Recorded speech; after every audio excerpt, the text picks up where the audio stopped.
ನಮಸ್ಕಾರ, ನೀವು ನೋಡ್ತಾ ಇದ್ದೀರಾ ನ್ಯೂಸ್ ಫಸ್ಟ್. ನಾನು ವಿದ್ಯೇಶ್ರೀ. ಈ ಕ್ಷಣದ ಪ್ರಮುಖ ಸುದ್ದಿಗಳನ್ನು ನೋಡ್ತಾ ಹೋಗೋಣ. ಅದಕ್ಕೂ ಮೊದಲು ಹೆಡ್ಲೈನ್ಸ್. 17 ವರ್ಷಗಳ ಬಳಿಕ ಭಾರತಕ್ಕೆ ಬಂದ 2611 ಬ್ಲಾಸ್ಟ್ನ ಮಾಸ್ಟರ್ ಮೈಂಡ್. ಅಮೆರಿಕಾದಿಂದ ತಹೂರ್ ರಾಣಾ ದೆಹಲಿಗೆ ಶಿಫ್ಟ್. ವಶಕ್ಕೆ ಪಡೆದು ವಿಚಾರಣೆ ನಡೆಸೋಕೆ ಎನ್ಐಎ ಅಧಿಕಾರಿಗಳ ಸಿದ್ಧತೆ.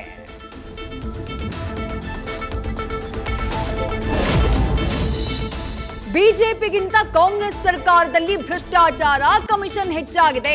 ಗುತ್ತಿಗೆದಾರರ ಸಂಘದಿಂದ ಗಂಭೀರ ಆರೋಪ.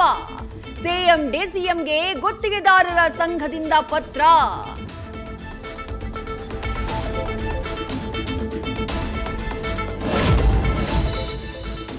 ಕೈ ಸರ್ಕಾರದಲ್ಲಿ ಗುತ್ತಿಗೆದಾರರ ಸುಲಿಗೆ ಆರೋಪ. ಕಮಿಷನ್ ಸಾಬೀತಾದ್ರೆ ರಾಜೀನಾಮೆ ಕೊಡ್ತೀನಿ ಎಂದ ಸಚಿವ ಎನ್ಎಸ್ ಬೋಸರಾಜು. ಹಣ ಮೀಸಲಿಡದೆ ಟೆಂಡರ್ ಮಾಡಿಸಿದ್ದಕ್ಕೆ ಈ ರೀತಿ ಸಮಸ್ಯೆಯಾಗ್ತಾ ಇದೆ ಎಂದ ಈಶ್ವರ ಖಂಡ್ರೆ.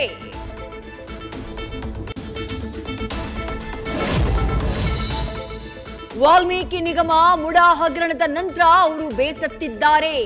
ದಿಟ್ಟವಾಗಿ ನೇರವಾಗಿ ಮಾತನಾಡೋ ಬಸವರಾಜ ರಾಯರೆಡ್ಡಿ ಸತ್ಯವನ್ನೇ ಹೇಳಿದ್ದಾರೆ.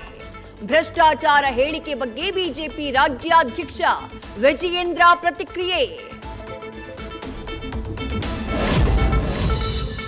ಚೀನಾ ವಿರುದ್ಧ Donald Trump trade war. America China ಮಧ್ಯೆ ಜಗಳದಿಂದ ಭಾರತಕ್ಕೆ ಲಾಭ.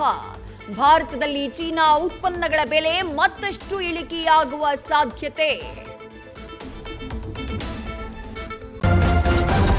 ನ್ಯೂಸ್ ಫಸ್ಟ್, ನಿರ್ಭೀತಿಯಿಂದ ನಿಮ್ಮ ಪರವಾಗಿ.